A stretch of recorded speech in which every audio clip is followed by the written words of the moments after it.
मैं बाड़मेर बोल रहा हूं। राजस्थान की संस्कृति मनमोहक पनिहारियों, ऊंटों और ऊंट चरवाहों की रंग बिरंगी पगड़ियों, लोकगीतों, धोरारी धरती की सुंदर छवियां अपने अंदर समेटे रखता हूं।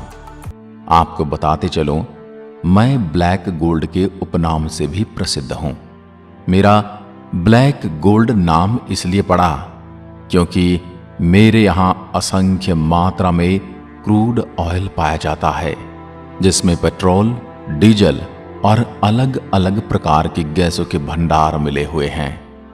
लेकिन अलग अलग पदार्थों की मिक्स की वजह से मेरे यहां का तेल थोड़ा महंगा पड़ता है।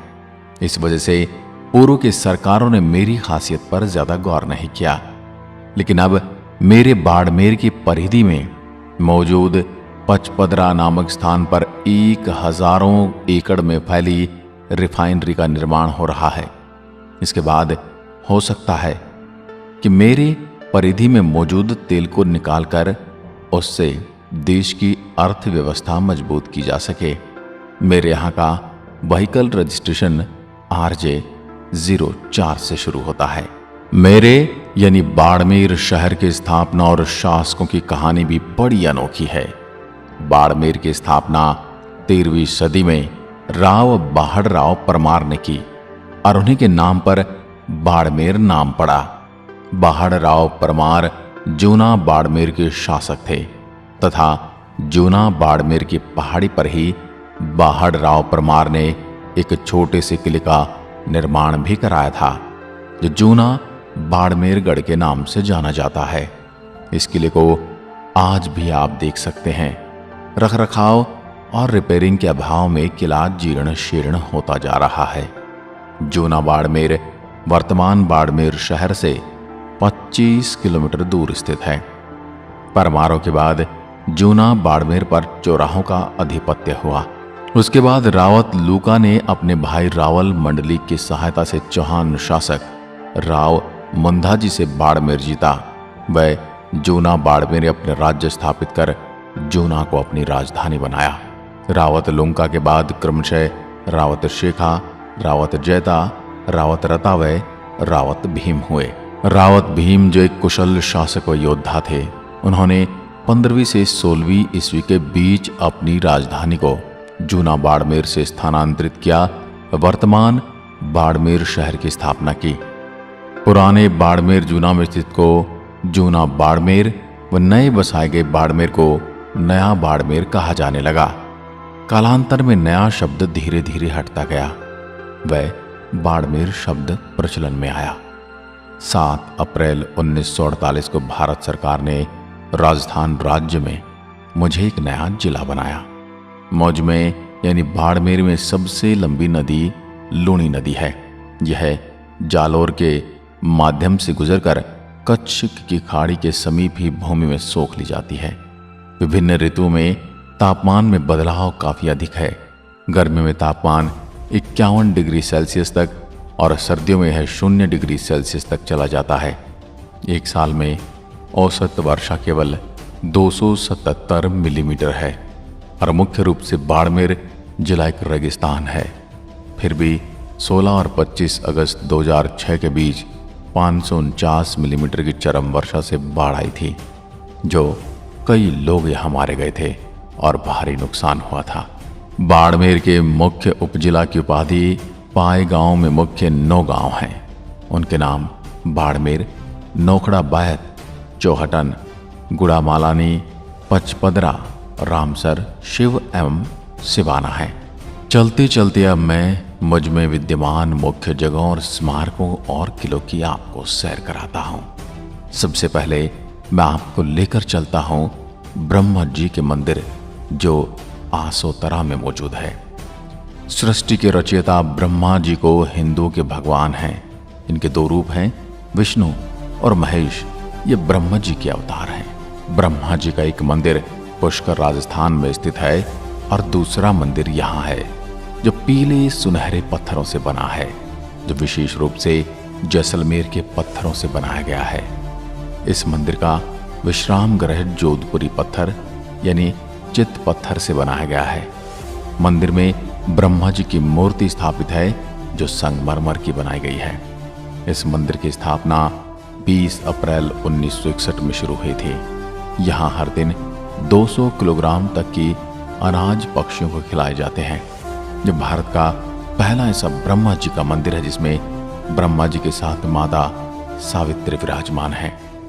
इस मंदिर का निर्माण राजपुरोहित जागीरदार समाज के कुलगुरु श्री श्री 1008 श्री खेताराम जी महाराज ने करवाया गया था। इसलिए इस पवित्र मंदिर को राजपुरोहित समाज की राजधानी भी कहा जाता है। बाटाडू का कुआं। संगमरमर से निर्मित यह कुआं बायतू तहसील के बाटाडू कस्बे में बना है। कलात्मकता एवं धार्मिक आस्था का केंद्र यह कुआं ऐतिहासिक धरोहर के रूप में जाना जाता है। राजस्थान के इतिहास में इस कुएं को जल महल के नाम से भी जाना जाता है। रियासतकालीन यह कुआं जो बीते कई दशकों से बाटाडू एवं मेरे आसपास के गांवों के लिए पीने के पानी का महत्वपूर्ण स्रोत रहा है। हालांकि अभी वहां पर केयर्न कंपनी द्वारा पानी को आरओ फिल्टर्ड करके वाटर एटीएम के जरिए भी उपलब्ध करवाया जा रहा है, लेकिन फिर भी इस कुएं का महत्व कम नहीं हुआ। बाटाडू मुख्यालय पर स्थित यह कुआं 60 फीट लंबा, 35 फीट चौड़ा, 6 फीट ऊंचा व 80 फीट गहरा है। कुएं की उत्तर दिशा में एक बड़ा कुंड बना है जिसकी गहराई 5 फीट है। इस कुंड के बीच में एक मकराना निर्मित पत्थर के स्टैंड के ऊपर बड़े आकार में संगमरमर की गरुड़ प्रतिमा बनी है, जिस पर भगवान विष्णु पत्नी लक्ष्मी जी के साथ विराजमान हैं, जो कुएं का मुख्य आकर्षक है। इस कुएं पर जाने के लिए एक मुख्य द्वार तथा एक निकासी द्वार है। इन दोनों द्वारों पर ऐसी 2 प्रतिमाएं लगी हैं। इसके चारों ओर श्लोकों के साथ ही कई राजा महाराजाओं और देवी देवताओं की कला का वर्णन किया गया है। इसके बारे में यहाँ संस्कृति में उत्तीर्ण श्लोकों में गाय की महिमा का वर्णन किया है। सन 1947 के काल में मारवाड़ क्षेत्र में भयंकर अकाल पड़ा। उस दौरान यहाँ के लोग रोजी रोटी की तलाश में बाहर जाने के लिए मजबूर हुए और दूर दूर तक कहीं पीने का पानी उपलब्ध नहीं था। ऐसी स्थिति को देखते हुए क्षीणधरी रावल गुलाब सिंह ने इस कुएं का निर्माण करवाया था। अब चलते हैं जसोल। आपने कई हिंदू भगवान को स्मरण करने के लिए संगीतों में जसोल माता भाटियाणी का नाम तो सुना होगा। वो मेरी ही परिधि में विद्यमान है। यह एक चमत्कारिक देवी माता रानी भटियाणी का मंदिर है जो आसपास के लोगों को अपनी ओर सम्मोहित सा करता है। कहा जाता है कि देवी सबकी मनोकामना पूर्ण करती है। एक समय में जसोल मालानी का प्रमुख क्षेत्र था। रावल मल्लीनाथ के नाम पर परगने का नाम मालानी पड़ा। इस प्राचीन गांव का नाम राठौड़ उपवंश के वंशजों के नाम पर पड़ा। यहाँ पर स्थित जैन मंदिर और हिंदू मंदिर जसोल के मुख्य आकर्षण हैं। अब मैं आपको वैर माता मंदिर दर्शन के लिए ले चलता हूँ। वैर माता मंदिर ये पहाड़ी के पीछे स्थित हिंदू मंदिर है जो मुख्य चौहटन शहर में है। शहर और मंदिर के बीच की दूरी 4 किलोमीटर है। इस मंदिर के पास 100 मीटर से अधिक ऊंचे रेत के टीले हैं। अब चलते हैं खेमा बाबा मंदिर बायतू, एक प्रसिद्ध धार्मिक स्थल जो बायतू तहसील में पड़ता है, जो खेमा बाबा के नाम से प्रसिद्ध है। यहाँ पर जाट तथा अन्य जातियां धूप लगाने आती हैं तथा आराधना करती हैं। यहाँ पर सर्प दंश से पीड़ित व्यक्ति को लाने से लाभ मिलता है। यहाँ पर मेला लगता है। इसमें हजारों की संख्या में भक्तगण आते हैं। अब चलते हैं बोथिया गांव। ये जैसलमेर रोड पर बसा हुआ एक गांव है जहां पर राजपुरोहित जाति का निवास, जिनकी जनजाति भी बोइतिया है। यहाँ पर एशिया की सबसे बड़ी ओपन माइन है। यहाँ तेल के बड़े कुएं भी हैं जो गुजरात जामनगर से जुड़ते हैं। साल 2008 के बाद बाड़मेर के लोगों को आय स्रोत तेल उद्योग है। यहाँ तेल के कई बड़े बड़े उद्योगपति हैं जो बाड़मेर में समाज सेवी का ऊंचा दर्जा रखते हैं। इनमें शामिल हैं तन सिंह चौहान, उद्योगपति और समाज सेवी, राम सिंह बोथिया, उद्योगपति एवं समाजपति, जो मेरे यहाँ के सरपंच हैं। अब चलते हैं खेड़। मेरे यहाँ के राठौड़ वंश के संस्थापक राव सिंहा और उनके पुत्र ने खेड़ को गोहिल राजपूतों से जीता और यहाँ राठौड़ों का गढ़ बनाया। रणछोड़ जी का विष्णु मंदिर यहाँ एक प्रमुख आकर्षण है। मंदिर के चारों ओर दीवारें बनी हैं और द्वार पर गरुड़ की प्रतिमाएं लगी हैं, जिसे देखकर लगता है मानो कि वे मंदिर की रक्षा कर रहे हों। पास ही ब्रह्म भैरव महादेव और जैन मंदिर भी हैं, जो सैलानियों का मुख्य आकर्षण का केंद्र हैं। चलते चलते मैं आपको गांव महलू ले चलता हूं। जिला मुख्यालय से 41 किलोमीटर दूर महलू गांव स्थित है, जहां धर्मपुरी जी का मंदिर है तथा यहां विशाल मेला भरता है। झनकली यह गांव गढ़ारा रोड तहसील पर पड़ता है। यहाँ पर अधिकतर आबादी चारण जाति, जो देवी पुत्र है, निवास करती है। यहाँ पर शिला माता मंदिर, ढाकनिया और श्री देमा लच्छा माता मंदिर व करणी माता, देवल माता मंदिर स्थित हैं। जहाँ एक पवित्र भूमि है, जिसे देवियों की भूमि कहा जाता है। अब मैं लिए चलता हूँ आपको एक रहस्य मंदिर, किराड़ो मंदिर। यह मंदिर और शहर को लेकर कई भूतियां फैक्ट जो आज भी आपको बताने वाला हूँ। ये जगह पिछले 900 साल से वीरान है और आज भी यहाँ पर दिन में कुछ चहल पहल रहती, पर शाम होती जगह वीरान हो जाती है। सूर्यास्त के बाद यहाँ पर कोई भी नहीं रुकता है। राजस्थान के खजुराहो, धोरों के गढ़ बाड़मेर में किराड़ू का मंदिर वर्तमान हतमा गांव में जर्जर हालात में उपस्थित है। किराड़ू को राजस्थान का खजुराहो कहा जाता है। दक्षिण भारतीय शैली में बना किराड़ू का मंदिर अपने स्थापत्य कला के लिए प्रसिद्ध है। मेरे बाड़मेर से 43 किलोमीटर दूर हातमा गांव में मंदिर है। खंडहर नुमा जर्जर से दिखने वाले 5 मंदिरों की श्रृंखला की कलात्मक बनावट देखने वालों को मोहित कर लेती है। कहा जाता है कि 1161 ईस्वी तक इस स्थान का नाम किराटकुप था। करीब 1000 ईस्वी में यहाँ पर 5 मंदिरों का निर्माण कराया गया। लेकिन मेरे इन मंदिरों का निर्माण किसने कराया, इसके बारे में कोई पुख्ता जानकारी तो नहीं है। लेकिन मंदिरों की बनावट, शैली देखकर लोग अनुमान लगाते कि इनका निर्माण दक्षिण के गुर्जर प्रतिहार वंश, संगम वंश या फिर गुप्त वंश ने किया है। मंदिरों की इस श्रृंखला में केवल विष्णु मंदिर और शिव मंदिर, सोमेश्वर मंदिर थोड़े ठीक हालात में हैं। बाकी मंदिर खंडहरों में तब्दील हो चुके हैं। श्रृंखला में सबसे बड़ा मंदिर शिव को समर्पित नजर आता है। खंभों के सहारे निर्मित ये मंदिर भीतर से दक्षिण के मीनाक्षी मंदिर की याद दिलाते हैं। तो इसका बाहरी आवरण खजुराहो का रंग लिए है। काले व नीले पत्थरों व हाथी घोड़ व आकृतियों की नक्काशी मंदिर की कलात्मक भव्यता को दर्शाती है। श्रृंखला का दूसरा मंदिर पहले के आकार में छोटा है, लेकिन यहाँ शिव एवं विष्णु की प्रधानता है, जो स्थापत्य और कलात्मक दृष्टि से काफी समृद्ध हैं। शीश मंदिर खंडहर में बदल चुके हैं। मेरे राजस्थान के इतिहासकारों के अनुसार किराड़ू शहर अपने समय में सुख सुविधाओं से युक्त एक विकसित प्रदेश था। दूसरे प्रदेशों के लोग यहाँ पर व्यापार करने आते थे। लेकिन 12वीं शताब्दी में जब किराड़ू पर परमार वंश का राज था, तब मेरा यह शहर अचानक से वीरान होता चला गया। आखिर ऐसा क्यों हुआ, इसकी कोई पुख्ता जानकारी मेरे पास नहीं है, पर यह शहर सूरज ढलने के साथ ही वीरान हो जाता है। कुछ इतिहासकारों का मानना है कि किराड़ू मुगलों के आक्रमण के कारण वीरान हुआ, लेकिन इस प्रदेश में मुगलों का आक्रमण 14वीं शताब्दी में हुआ था और किराड़ू 12वीं शताब्दी में ही वीरान हो गया था। इसलिए इसके वीरान होने के पीछे कई और कारण हैं। अब आता हूं सीधा का सीधा नाकोड़ा जैन मंदिर। मंदिर से प्रख्यात इस मंदिर के द्वार पर 2 हाथियों का झुंड मानो आपका स्वागत करने के लिए आतुर खड़ा हो।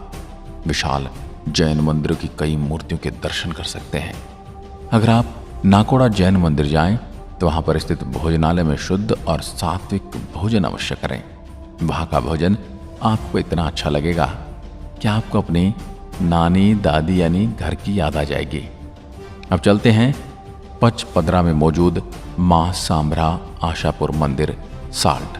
जिस प्रकार मां के नाम में ही साल्ट लिखा है, पचपदरा में मेरे यहाँ के खरवाल जाति के लोगों के लिए ऐसा मानना है कि एक समय यहाँ वीरान मरुधर में कमाई के अभाव में खारवाल समाज के लोग परेशानी से अपनी जिंदगी गुजर बसर कर रहे थे।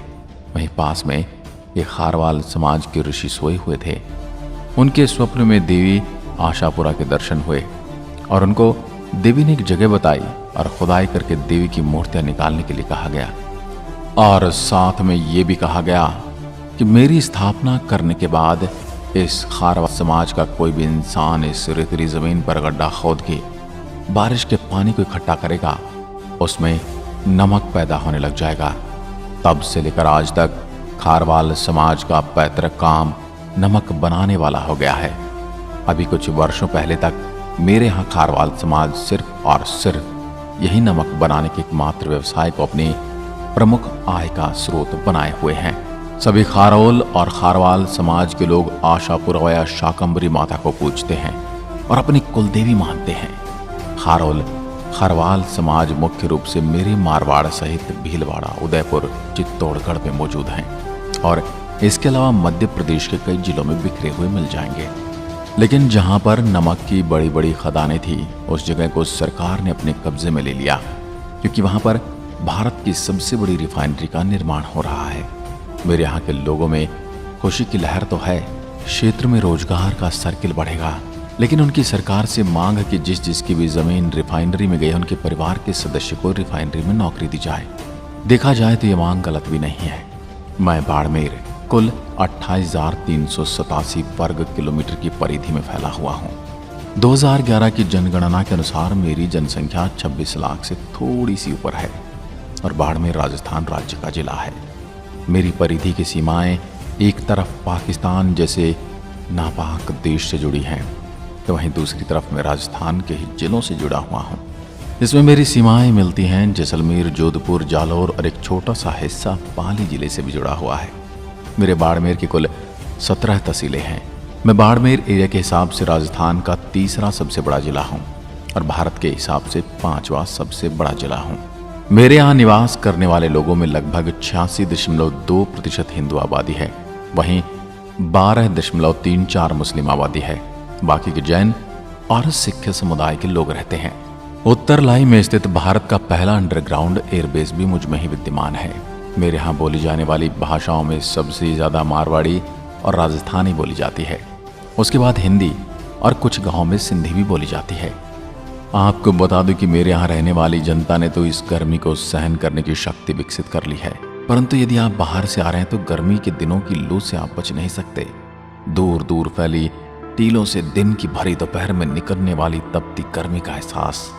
अगर आप अपने निजी वाहन से बाड़मेर घूमने आ रहे हैं तो गर्मी के दिन जैसे ही आप अपने एयर कंडीशन वाहन से बाहर का दरवाजा खोलेंगे तो तपती धरती और रेतीले पहाड़ों से जो गर्म हवाएं आपको घेरेंगी उससे आप सहम सकते हो।